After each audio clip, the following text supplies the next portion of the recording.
Bonjour, monsieur Asselineau. Bonjour. Vous faites partie des 11 qualifiés pour cette élection présidentielle 2017. Mais ce soir, vous n'êtes pas invité par TF1. Ça vous agace ?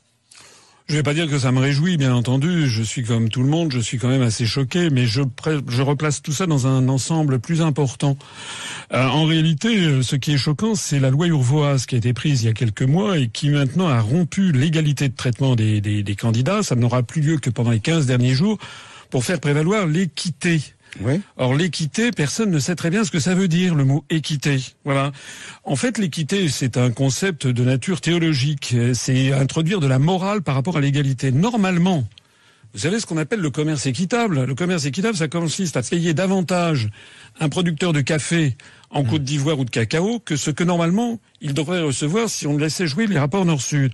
Donc ça consiste à donner plus d'argent à ceux qui n'en ont pas.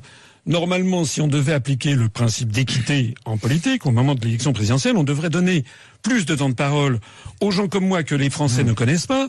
Par rapport à ces vedettes dont on est rebattu, les gens n'en veulent plus. Vous savez que 50% des Français ne savent pas encore pour qui ils vont voter.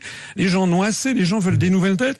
Eh ben non, c'est à eux qu'on va donner encore le maximum de publicité. C'est plus d'équité, c'est de la proportionnalité. Alors, on peut comprendre votre point de vue, mais en même temps, c'est le vôtre et vous comprendrez que les autres ne le partagent pas. J'imagine. À l'évidence.